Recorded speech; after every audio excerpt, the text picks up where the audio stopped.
Welcome back, my dear learners. I think we have taken time minus meeting before English. You remember where we stopped and remember what we talked about.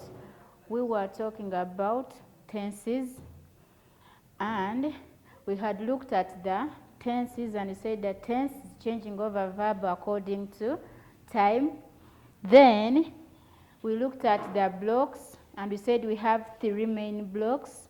You remember we said the blocks we have the present tense, the past tense, and then the future tense. And we said these blocks still are further divided into other four categories. And we said they have the present tense, which is divided into the present simple, the present continuous, the present perfect, and then the present perfect continuous. And we looked at the present simple, we looked at the present continuous. So today here we come with the present perfect. And we are saying the present perfect tense. Somebody may ask, what is this tense? Yes, we say this tense involves actions that have just taken place and the result can still be seen. Yeah, we are saying this result, this tense, the action has just taken place. In most cases, some people will say this tense is called the already tense. That means something has already taken place. But what makes it present? It is because the result can still be seen. Because when I say they have eaten food, they have eaten food, that means you will find their plates empty. That means the result is seen. They have gone home. That means they have left the place and they have gone home. The result is seen. That is what we call the present perfect tense. And we are saying in this tense, there are two main helping verbs. Two main helping verbs. We have has and then have. You remember we said in the previous tenses we also gave the helping verbs. In the present simple we said we have the do. In the present continuous we said we have the verb to be, which is divided into three, is, are, and then am. So when it comes to the present perfect, we have has and have. So we say, when the subject is in singular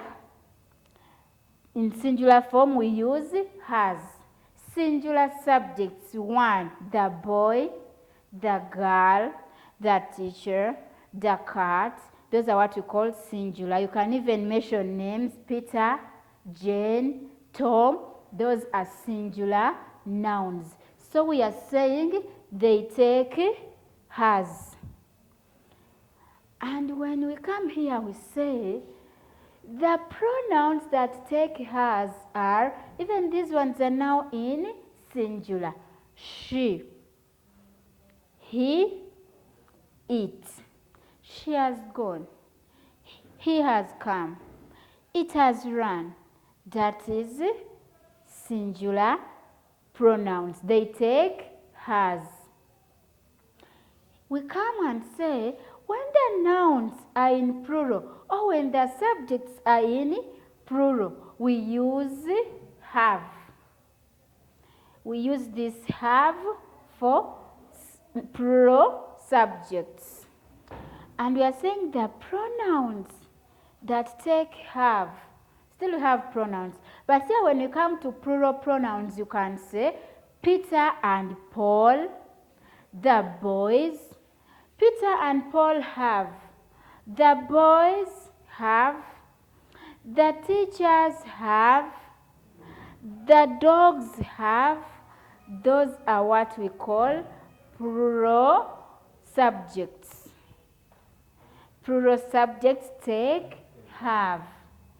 And when we come here, we say the the pronouns that take have.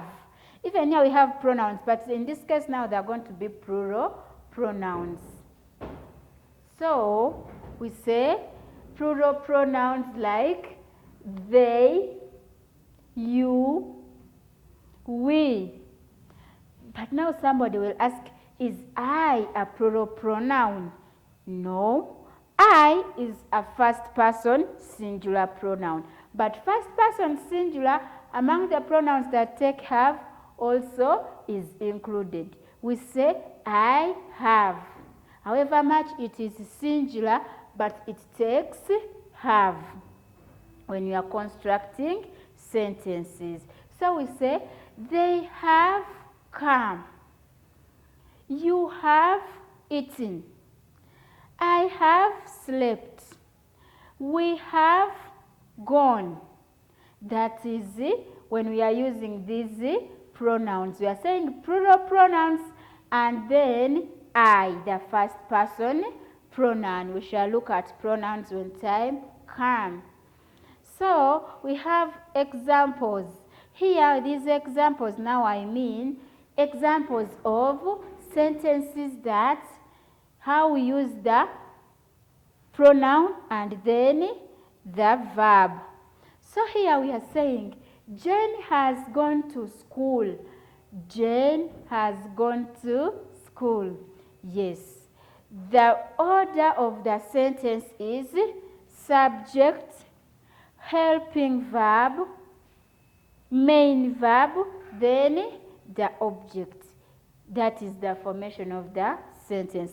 And remember, the main verb must be in the past participle form.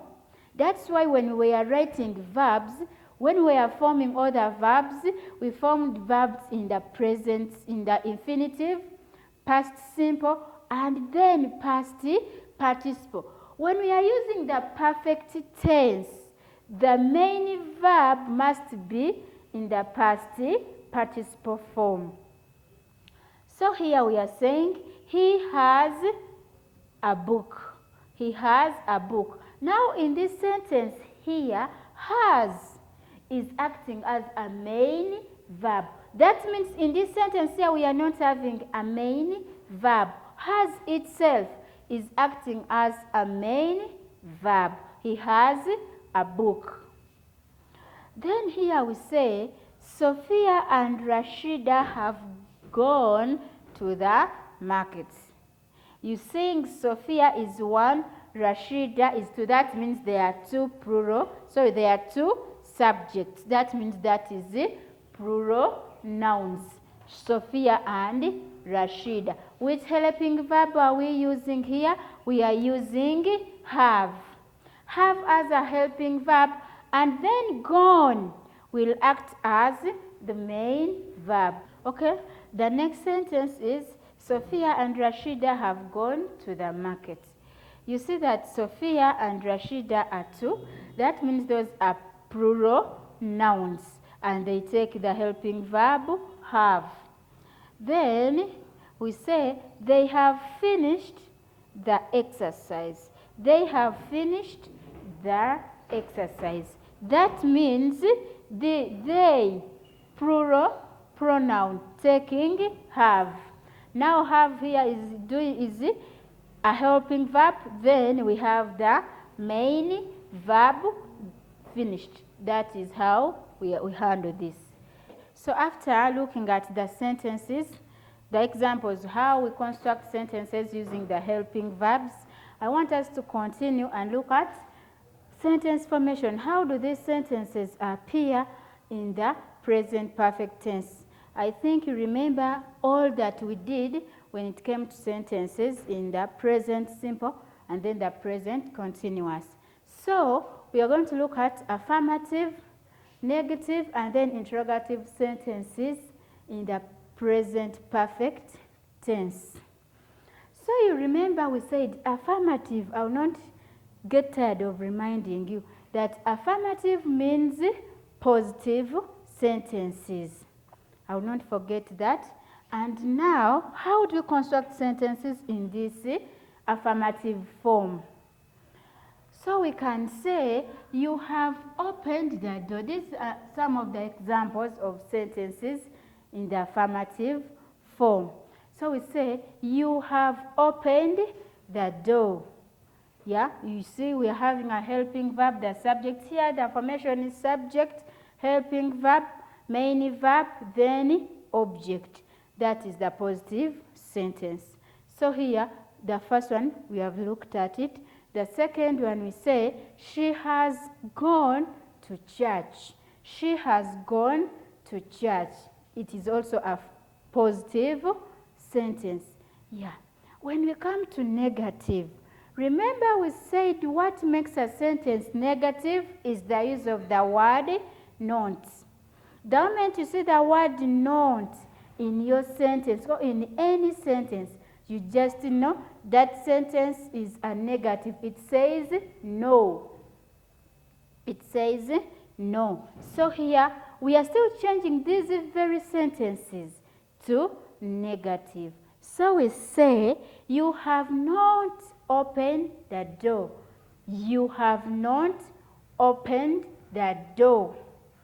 Not. That means the sentence is negative. She has not gone to church. She has not gone to church. Not. That means she remained home. She didn't go to church that day. That means the door remained closed. No one opened it. So that is the negative sentences. Now we come and say, have not and has not. You can still find them in the short form. Have not goes for haven't. You can pronounce where you are, you pronounce the word haven't in the short form. Then has not goes for hasn't. That means this is the short form. We can still come to these sentences and say, you haven't opened the door. We can still say, she hasn't gone to church. We have shortened these two words. Remember what you should note, haven't is one word, hasn't is one word, but when you are writing them in full, you will say have not, two separate words. Have not, you leave a gap. Even here, you say has not, two separate words. Has not. But when you're writing the short forms, you write them in as one word. Then we come to the interrogative sentences. Those people who are with us, you remember very well, we said interrogative sentences, these are sentences which ask a question and they need a response.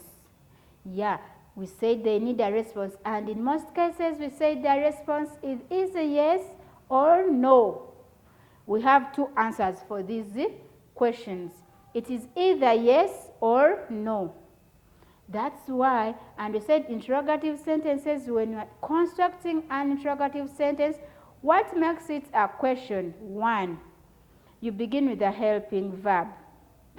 The second one, you end with a question mark.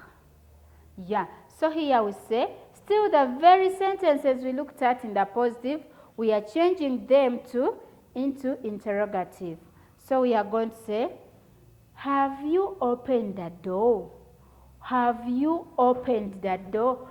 The sentence formation here is helping verb, subject, then main verb, and then object. That is the sentence formation. Helping verb, you ask beginning with a helping verb. What do you end with? You end with a question mark. Have you opened the door? Question mark. What do we expect? We expect here someone to tell us, yes, I opened the door. Oh no, I didn't open the door. Here we say, has she gone to church? Even the tone when you are asking a question, even the tone will change. The way you read the positive sentence is not the way you read the interrogative sentence. Here you will say, has she opened the door? Has she opened the door? You have to end with a question. Even when you are talking, that question mark must be had. So here, what do we expect? Here we expect someone to say, yes, she went to church. Or, no, she didn't go to church. That is the answer. When we said interrogative sentences, we expect an answer. And the answer must either be yes or no. So that is what we call sentence formation. We have three sentences. Affirmative sentences, negative sentences, and then interrogative sentences. I think now when somebody talks about this, you'll be able to know what that person means. So what we are going to do is I'm going to leave you with an activity for this tense. When we come back, we shall be looking at another thing. Thank you very much. Stay safe.